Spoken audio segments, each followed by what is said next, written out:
Bismillahirrahmanirrahim. Assalamu alaikum dear students. Welcome to PMDC online lecture room. I am Assistant Professor Mathematics Chitra Kamal from Peshawar Model Degree College Girls. The topic which we are going to discuss today is vector differentiation. This topic is taken from 4th chapter of the second year mathematics book of Peshawar board. First of all, I will define what is a vector function. So here is the definition. A vector function f is a mapping from its domain D, which is a set of real numbers, to its range R, a set of three-dimensional vectors v3, so that for each time t in domain D, v is equal to f of t for only one vector v in v3.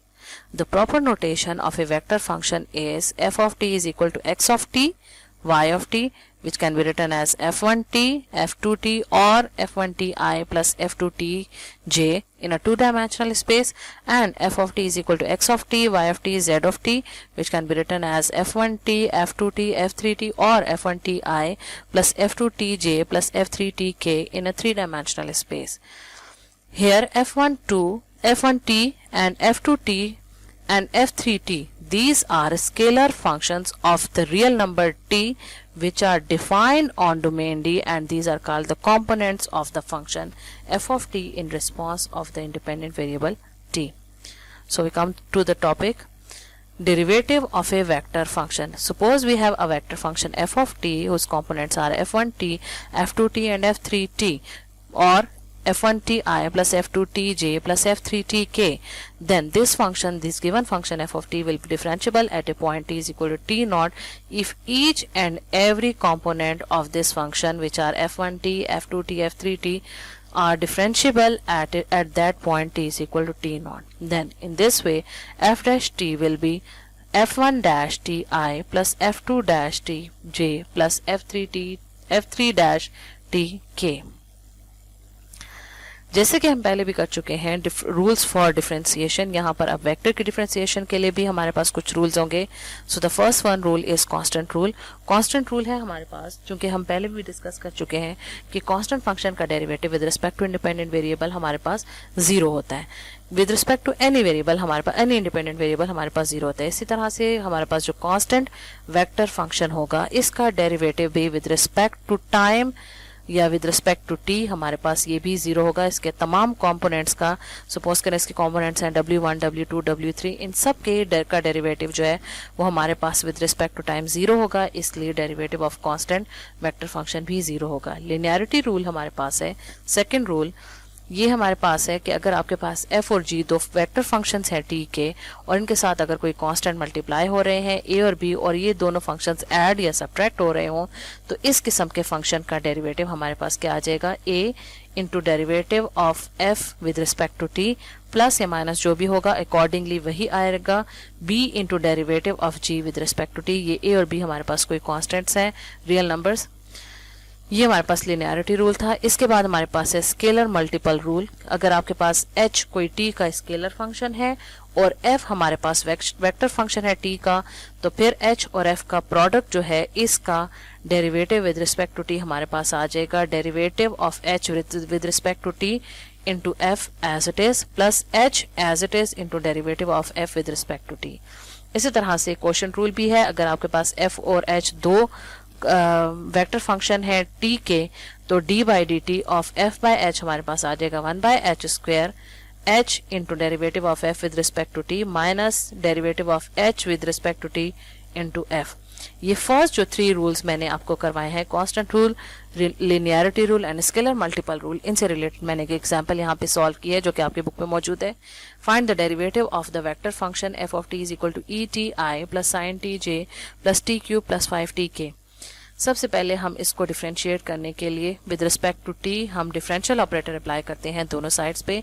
जैसे कि मैंने यहाँ पे apply किया है d by D T of f of t is equal to d by D T of the whole right hand side. इसके बाद हम लिनियरिटी रूल अप्लाई करते हुए ये डिफरेंशियल ऑपरेटर हर एक टर्म पर, राइट हैंड साइड के हर एक टर्म पे अप्लाई कर देंगे. तो ये हमारे पास फर्स्ट टर्म पर अप्लाई होगा, बन जाएगा d by D T of e power t I plus d by D T of sine T J plus d by D T of t cube plus 5t k. इसके बाद अब हर एक component को हमें अलग अलग डिफरेंशिएट करना होगा। तो यहाँ पे आप देख सकते हैं कि ई पावर टी का डेरिवेटिव मैंने आपको यहाँ पे डिफाइन किया है, this is equal to e power t. तो यहाँ से आ जाएगा ई पावर टी आई प्लस सेकेंड टर्म में हमारे पास है साइन टी फंक्शन है, तो साइन टी का डेरिवेटिव हम जानते हैं ये कॉस टी है, तो इसलिए हमने यहाँ पे लिख दिया कॉस टी जे। इसके बाद हम थर्ड टर्म को अगर देखें तो third term again it is a sum of two terms, तो हम यहाँ पे लिनियरिटी रूल दोबारा अप्लाई करेंगे, डिफरेंशियल ऑपरेटर फर्स्ट टर्म पे भी अप्लाई करें, डिफरेंशियल ऑपरेटर सेकंड टर्म पे भी अप्लाई करें। टी क्यूब का डेरिवेटिव यहाँ पे बन जाएगा 3t स्क्वायर, 5 चूंकि कांस्टेंट है एज इट इज रहेगा। हमने डेरिवेटिव लेना होगा टी का with respect to T which is equal to 1, क्योंकि यहाँ पे प्रोडक्ट रूल मैंने मेंशन किया है D by D T of T power N is equal to N T N minus 1। So ये हमारे पास जो मैंने ब्लॉक में मेंशन किया है, this is the required derivative of the given function. Next हमारे पास है रूल डॉट प्रोडक्ट रूल। अगर आपके पास एफ और जी दो वेक्टर फंक्शंस हैं, उनके डॉट प्रोडक्ट का डिफरेंट डेरिवेटिव आपको फाइंड आउट करना है विद रिस्पेक्ट टू टी, तो ये बराबर है डेरिवेटिव ऑफ फर्स्ट फंक्शन यानी एफ का डॉट प्रोडक्ट जी के साथ, प्लस दूसरी टर्म में हमारे पास first function as it is रहेगा और इसका डॉट प्रोडक्ट होगा सेकेंड फंक्शन के डेरिवेटिव के साथ। मैंने इसके लिए एक एग्जांपल यहाँ पे सॉल्व किया, आप देख सकते हैं एफ ऑफ टी अगर आपके पास है आई plus E power T J plus t square k, and g of T अगर आपके पास है 3t square I plus E power minus T J minus 2t के। ये दो वेक्टर फंक्शंस है और हमें इनके लिए एफ डॉट जी का डेरिवेटिव इवेलुएट करने के लिए कहा गया, यानी डॉट प्रोडक्ट का डेरिवेटिव इवेलुएट करने के लिए कहा गया है। तो आप देख सकते हैं कि अगर हम डॉट प्रोडक्ट को यूज करें तो जो राइट हैंड साइड पे इसके लिए जो रूल डिफाइन किया गया है, इसके लिए मुझे एफ का और जी का दोनों का डेरिवेटिव चाहिए विद रिस्पेक्ट टू टी। तो मैंने इसके लिए यहाँ पर आप देख सकते हैं कि मैंने पहले एफ फंक्शन जो है एफ ऑफ टी हमारे पास जो फंक्शन है, मैंने इसका डेरिवेटिव लिया विद रिस्पेक्ट टू टी। तो हमने डिफरेंशियल ऑपरेटर दोनों टर्म्स पे अप्लाई कर दिया। राइट हैंड साइड पे हमारे पास आई का मतलब है कि इस कंपोनेंट में ये हमारे पास जो वेक्टर है, वेक्टर जो ये जो कंपोनेंट है ये हमारे पास कांस्टेंट है, मींस 1 है, तो यहाँ पर इसका डेरिवेटिव बन जाएगा 0। सेकेंड टर्म में जब आप डिफरेंशियल ऑपरेटर अप्लाई करेंगे तो ई पावर टी मौजूद है, ई पावर टी का derivative with respect to e power t with respect to t हमारे पास आ जाएगा e power T j, and t square का derivative with respect to t हम यहाँ पे मैंने प्रोडक्ट पावर रूल मैंने मेंशन किया है, टी पावर एन का डेरिवेटिव आता है n T N minus 1, so t square का डेरिवेटिव यहाँ पे बन जाएगा 2t के। सो ये हमारे पास आ जाएगा एफ का derivative with respect to T. Similarly मैंने यहाँ पे जी ऑफ टी लिखा है 3t square I plus E power minus T J minus 2t K, और इसको हमने डिफरेंशिएट किया with respect to T, differential operator दोनों साइड्स पे अप्लाई किया। इसके बाद हर एक कंपोनेंट को अलग अलग डिफरेंशिएट किया। 3t स्क्वायर का आ जाएगा derivative 6t by using power rule. E power minus T का डेरिवेटिव चूंकि मैंने यहाँ पे मेंशन भी किया हुआ है, ई पावर के टी का डेरिवेटिव आता है के ई पावर के टी, सो ई पावर माइनस टी का डेरिवेटिव आ जाएगा minus E power minus T j, and 2t का डेरिवेटिव हमारे पास आ जाएगा सिर्फ 2। तो ये हमारे पास जी ऑफ टी का डेरिवेटिव आ गया। अब अगर हम प्रोडक्ट रूल यहाँ पे यूज करते हैं डॉट प्रोडक्ट रूल, तो डॉट प्रोडक्ट रूल जो हमारा हमें जो रिक्वायर्ड है एफ डॉट जी का derivative with respect to T, तो ये हमारे पास हम इसमें राइट हैंड साइड में जो वैल्यूज हमने फाइंड आउट किए हैं, यानी फर्स्ट टर्म के लिए हमने एफ का derivative with respect to T find out किया, वो एज इट इज लिख दिया, और वो यहाँ पे जी जो है हमने इसको एज इट इज जो कि क्वेश्चन में गिवन था वो लिख दिया। इसके बाद नेक्स्ट टर्म में हमने क्या किया, एफ को एज इट इज लिख दिया, और जी का डेरिवेटिव जो हमने लास्ट स्लाइड पे फाइंड आउट किया है वो हमने डेरिवेटिव यहाँ पे लिख दिया। इसके बाद हमें ये करना है कि ये जो दोनों टर्म्स हमारे पास प्लस के दोनों साइड पे जो दोनों टर्म्स हैं इनका डॉट प्रोडक्ट फाइंड आउट करना है। अब आपको पता है कि आई वाली टर्म्स मल्टीप्लाई होती हैं, जे वाली टर्म्स मल्टीप्लाई होती हैं, और के वाली टर्म्स मल्टीप्लाई होती हैं, और ये बात जो अपने माइंड में रखनी है कि आई डॉट आई हमारे पास जे डॉट जे के डॉट के ये हमारे पास 0 होते हैं 1 होते हैं। तो यहाँ से आपके पास क्या आ जाएगा, चूंकि हमारे पास फर्स्ट राइट हैंड साइड पे जो फर्स्ट टर्म है इसमें मैंने एफ का डेरिवेटिव, इसमें हमारे पास आई वाली टर्म जो थी ये 0 आ गई थी, इसलिए हम आई वाली टर्म को जब 0 से मल्टीप्लाई करेंगे तो ये 0 हो जाएगी। जे वाली टर्म में हमारे पास पहले है ई पावर टी और दूसरे में आपके पास आ रहा है ई पावर माइनस टी, तो जब इनको मल्टीप्लाई करेंगे तो ये बन जाएगा e power t into e power minus T. के वाली टर्म्स को जब मल्टीप्लाई करेंगे तो 2t इंटू माइनस 2t ये बन जाएगा माइनस 4t स्क्वायर। सिमिलरली हमारे पास प्लस के बाद जो टर्म्स हैं इनमें भी हमने आई वाली टर्म्स को मल्टीप्लाई किया और जे वाली टर्म्स को मल्टीप्लाई किया, तो ये हमारे पास आ गया। अब आप देख सकते हैं ये e power t into e power minus t basis same, तो पावर ऐड होती है, टी माइनस टी हमारे पास 0 हो जाएगा, तो यहाँ से आपके पास आ जाएगा 1। इसी तरह से ये जो हमारे पास प्लस के बाद जो सेकंड ब्रैकेट है इसमें भी ये जो सेकंड टर्म है ये भी हमारे पास 1 आ जाएगी। इसके बाद मैंने सिंपली इन टर्म्स को ऐड किया तो हमारे पास ये टर्म्स है 1 minus 4t square plus 6t minus 1 minus 2t square. So यहाँ पे 1 और 1 कैंसिल होंगे, minus 4t square minus 2t square से आ जाएगा minus 6t square and 6t as it is. तो ये हमारे पास रिक्वायर्ड डेरिवेटिव है dot product of f and g का डेरिवेटिव। इसके बाद नेक्स्ट हमारे पास है क्रॉस प्रोडक्ट रूल।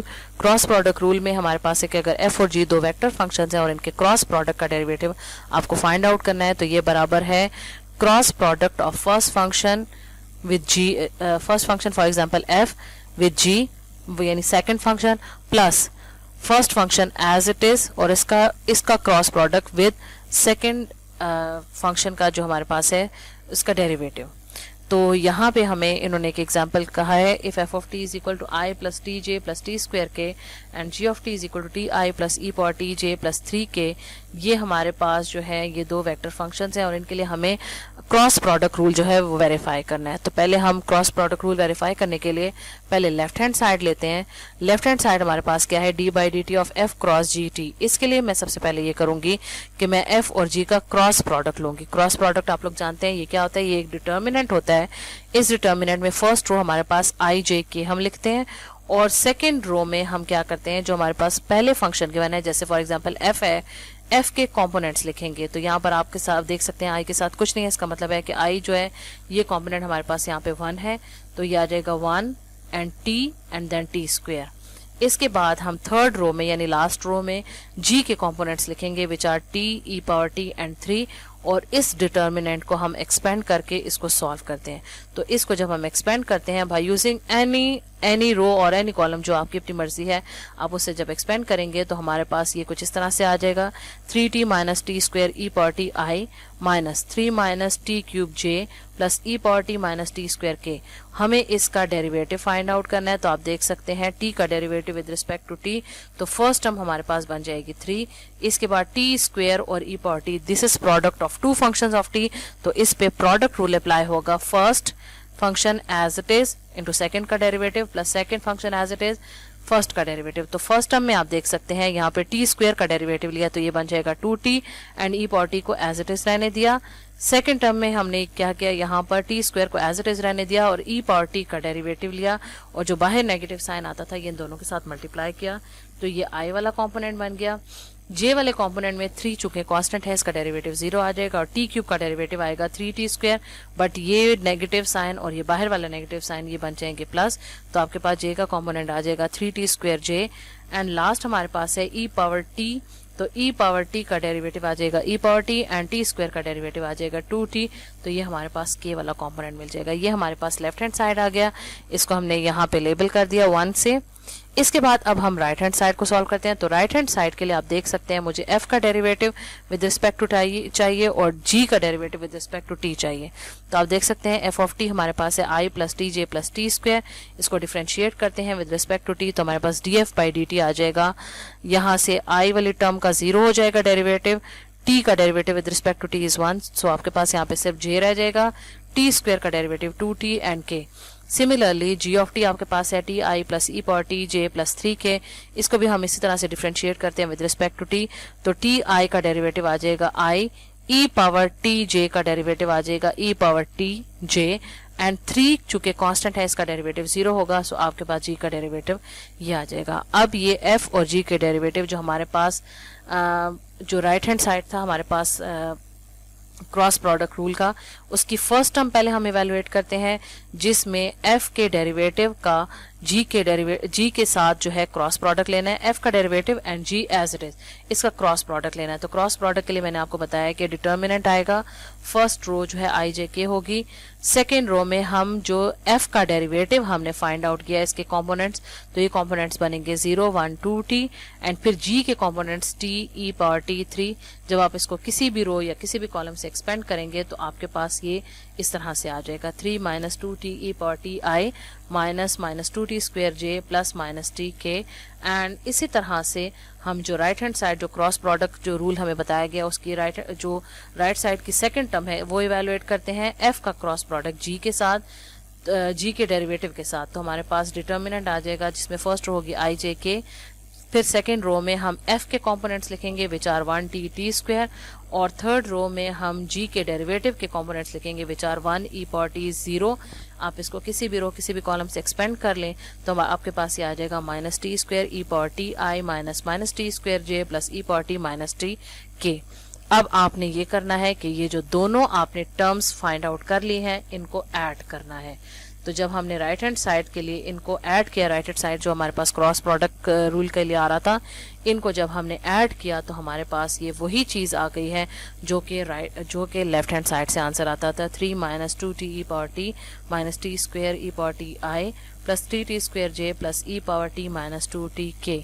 तो ये हमारे पास, इसको हमने लेबल कर दिया 2। अब अगर हम 1 और 2 को कंपेयर करें तो हमारा जो रिक्वायर्ड रिजल्ट है जो कि cross product rule derivative of cross product of 2 vector functions है, ये हमारे पास आ जाएगा वेरीफाइड होके। Thank you so much.